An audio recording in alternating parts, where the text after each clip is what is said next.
आप तो जी बाउंस अपनी बॉडी यार थोड़ा ना बनना है, जो अपनी बॉडी बनाना है आपको जिम जाना है। तो मिलते हैं सीधे शाम को अपने घर पर चलते हैं और आपको बताता हूँ कि जिम जाना और अपनी बॉडी को मेंटेन करना क्यों ज़रूरी है। और सबसे बड़ी बात तो लोग ये बोलते हैं कि जिम में जाना है क्यों, बॉडी क्यों बनाना है। जय हिंद दोस्तों, आज हमारा डे 29 और आज मैं आपको आज की वीडियो बताने वाला हूँ कि डेली जिम जाना और अपनी बॉडी को डेली मेंटेन करना और उसके लिए अच्छी ही डाइट लेना, अच्छा ही खाना खाना आपके लिए कितना मेंटेन करता है। तो मिलते हैं सीधे शाम को अपने घर पर चलते हैं और आपको बताता हूँ कि जिम जाना और अपने बॉडी को मेंटेन करना क्यों ज़रूरी है। तो मैं आज आपको डे 29 की वीडियो में केवल यही बताऊंगा कि आखिर लोग जिम क्यों नहीं जाते और अपनी बॉडी का ध्यान क्यों नहीं रखते हैं, क्यों भी इतने मोटे होते जा रहे हैं और आखिर इतने मोटे हो भी रहे हैं तो क्यों हो रहे हैं। और सबसे बड़ी बात तो लोग ये बोलते हैं कि जिम में जाना है क्यों, बॉडी क्यों बनाना है। आप तो जी बाउंस अपनी बॉडी यार थोड़ा ना बनना है, जो अपनी बॉडी बनाना है आपको जिम जाना है। और आज मैं आपको डे 29 की वीडियो में केवल यही बताऊंगा कि आपको जिम जाना और बल्कि जिम ना जाकर भी आप अपनी बॉडी को मेंटेन करना क्यों ज़रूरी है। क्या आपने कभी देखा है कि किसी कंपनी ने या कभी गवर्नमेंट ने आपके लिए कभी प्रमोट किया हो जिम को, या आपसे बोला हो कि डेली एक्सरसाइज करना कितना ज़रूरी है अपने शरीर के लिए। प्रमोट करने की बजाय बल्कि इन सभी कंपनियों ने और बल्कि इम्पैक्ट सरकार ने भी इसे डिफेम करने की कोशिश की है हर बार, चाहे वो कोविड पेंडेमिक की बीमारी क्यों ना हो। क्योंकि जब 2020 में कोविड आया था ना, तो सबसे ओपन करने के बाद सबसे एंड में जिम को खोला गया था, जिसे सबसे पहले खोला जाना चाहिए था उसे सबसे बाद में खोला गया। क्योंकि वहाँ सबसे ज़्यादा भीड़ आती है इसलिए नहीं, क्योंकि वहाँ सबसे ज़्यादा पब्लिक आती है और पब्लिक वहाँ पर आएगी ना तो उससे उनकी हेल्थ इंक्रीज हो रही। मैं आपको कुछ ऐसे रीज़न बताता हूँ कि कोई भी कंपनी या कोई भी गवर्नमेंट सरकार और इनफैक्ट कोई भी पर्सन इसके बारे में क्यों नहीं बताता है कि आपको अपनी बॉडी का कितना ध्यान रखना चाहिए और बल्कि आपको जिम जाना चाहिए और क्यों जाना चाहिए, बल्कि जिम क्यों नहीं जाना चाहिए। सबसे पहला रीज़न है, जैसे ही आप जिम चालू करना स्टार्ट करते हैं ना, आप तो जिम करने के साथ साथ अपने फास्ट फूड में भी अंतर लाना पड़ता है और वो फास्ट फूड आपको छोड़ना पड़ता है खाना। क्योंकि देश में चल रही फ्रेंचाइजी मॉडल की जंक फूड वाली कंपनियां आपके लिए ही तो बनी है, आपके लिए डेली डेली नई नई डिशेस बनाना, नए नए डेली ऑफर लाना आपके लिए कि ये कॉम्बो चल रहा है या इसके साथ में ये फ्री चल रहा है। और देश में चल रही जंक फूड वाली फ्रेंचाइजी मॉडल वाली कंपनियों का प्रॉफिट होना बंद हो जाएगा और वो कंपनियां आज वो बंद हो जाएंगी। और दूसरा सबसे बड़ा कारण है सुट्टा पीना और दारू पीना। और जैसे ही आप इन दोनों चीज़ों का सेवन करना बंद कर देते हैं, कंपनी प्रॉफिट कम हो जाए, कंपनी जाएगी घाटे में और सरकार तो टैक्स से आना भी कम हो जाएगा। क्योंकि सरकार का सबसे ज़्यादा टैक्स तो इन्हीं दो प्लेटफॉर्म से आता है, सुट्टा पीने वालों से और दारू पीने वालों से। और अगर सभी लोग अपने फिटनेस पर ध्यान देंगे तो वो लोग बीमार कम होंगे और बीमार कम होंगे तो हॉस्पिटल कम जाएंगे और हॉस्पिटल कम जाएंगे तो दवाई कम बचेंगी और दवाई कम बचेंगी।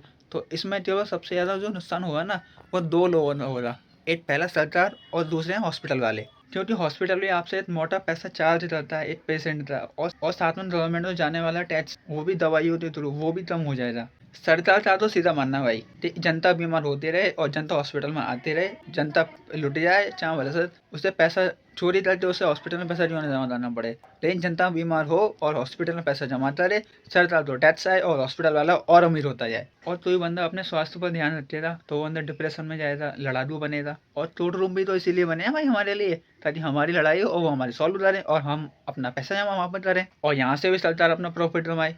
और लोग भाई अपनी नेगेटिव चीज़ें इतना प्रमोट करते हैं ना बहुत ज़्यादा, जिसमें सबसे ज़्यादा कॉमन चीज़ है जिम में जाने से बंदों हार्ट अटैक आता है, आपकी हड्डियाँ टूट जाती हैं। और सबसे बड़ी चीज़, लोग अपना ड्रग्स लेना चालू कर देते हैं और साथ में स्टेरॉइड भी लेना चालू कर देते हैं। और अगर आप इसे बैलेंस करोगे ना पॉजिटिव और नेगेटिव साइड तो मैं आपको डेफिनेटली बोलता हूँ कि भाई पॉजिटिव साइड इससे काफ़ी ज़्यादा है। जिसमें सबसे ज़्यादा पॉजिटिव साइड में आपको दिनाऊँ ना तो आज की वीडियो ही कम पड़ जाएगी, लेकिन उससे बावजूद भी मैं आपको तो इससे पॉजिटिव साइड बता देता हूँ कि जिम जाने से क्या होता है। थिंकिंग पावर अच्छी होती है, मेंटली पावर आपकी अच्छी होती है, आप फिजिकली फिट रहते हो, आपका माइंड फोकसिंग पावर काफ़ी अच्छी होती है और आपके डीएक्टिवेट मसल भी आपके एक्टिवेट होते हैं। और जिम करते टाइम भी आप नए नए लोगों से मिलने से, उनसे बात करने से आपकी सोशल एंजाइटी भी काफ़ी दूर होती है, जिससे आपकी एक कम्युनिकेशन स्किल डेवलप होती है। जिम जाने से आपका डिप्रेशन लेवल भी काफ़ी कम रहता है और साथ में आपका वेट लॉस भी होता है और उससे बावजूद भी आप पूरी दिन भर फुली एनर्जेटिक फील करते हो।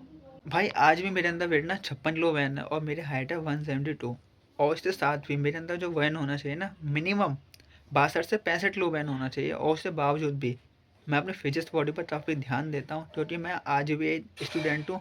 और साथ में अपनी पढ़ाई तो करने के लिए एक मेंटली पावर की इम्प्रूवमेंट होना और उससे साथ में मेंटली पावर की थिंकिंग पावर भी बढ़ाना, ये बहुत मायने रखता है, ये स्टूडेंट के लिए और आम पर्सन के लिए भी। मैं आपको सिंपल सा ही रीज़न बता देता हूँ आपके लिए जिम जाना क्यों ज़रूरी है। और अगर आप जिम नहीं भी जाते हो ना, तो नॉर्मली आप अपनी बॉडी फिजिक्स पर नॉर्मली आप रनिंग करके भी अपनी पूरी बॉडी को मेंटेन कर सकते हो और अपने फिजिकल पूरी बॉडी पर अपने आप में कंट्रोल कर सकते हो। और यदि आप जिम जाते हो तो ये आपके लिए भाई बहुत अच्छी बात है, क्योंकि जिम जाने के बाद ना भाई, और जिम से जब आप लौटते हो तो पूरा एनर्जेटिक फील करते हो और आप माइंड की पावर से ना पूरे अपने काम पर पूरा फोकस कर पाते हो। लाइक अगर मैं एक स्टूडेंट हूँ ना अभी भी, तो मैं अपने जिम करने के बाद या अपने नॉर्मल एक्सरसाइज करने के बाद या रनिंग करने के बाद भी मैं घर पर आता नॉर्मल रेस्ट करता हूँ। उसके बाद अपने जो मुझे काम करना होता है, अगर मुझे पढ़ना है तो मेरे पढ़ने की कैपेसिटी मेरी काफ़ी अच्छी है और मैं पढ़ते पढ़ते तभी थकता नहीं हूँ या तो बोर फील नहीं होता। एक भाई के नाते नहीं, एक अपने दोस्त के नाते, आप मेरे फ्रेंड के नाते आप मेरी बात समझ सकते हो। और यदि आप भी जिम जाना चालू कर दो ना, तो आपके लिए मेरी तरफ से बेस्ट ऑफ लक। हो सकता है आपको शुरू में जिम जाने से प्रॉब्लम हो, सुबह ना उठा जाए, लेकिन यदि आप एक बार सुबह मॉर्निंग आपने अपना बिस्तर छोड़ दिया ना, डेली तो मुझे पता है आपको काफ़ी सारी प्रॉब्लम्स होंगी सुबह उठने में, जब मन ही नहीं कर रहा भाई जाने का भाई, लेकिन मैं आपको सच बोल रहा हूँ, जिस दिन आप 1 से 2 हफ्ते लगातार उठ रहे, अगले 15 दिन आप ऑटोमेटिकली आप उठ जाओगे, मेरे तो जिम लेते चलो या मेरे तो रनिंग करने जाना है। वीडियो के एंड में सबसे आखिरी बात, जब भी आप अपने जिम करना स्टार्ट करो ना भाई, अपने प्लीज़ जंक फूड खाना सारे बंद कर देना, क्योंकि इसे आप तो अंदर से शरीर से पूरा खोखला कर देते हैं और आपके शरीर में होने वाली बीमारी, तब एक छोटी सी बीमारी बहुत बड़े लेवल की आपके लिए प्रॉब्लम क्रिएट कर दे।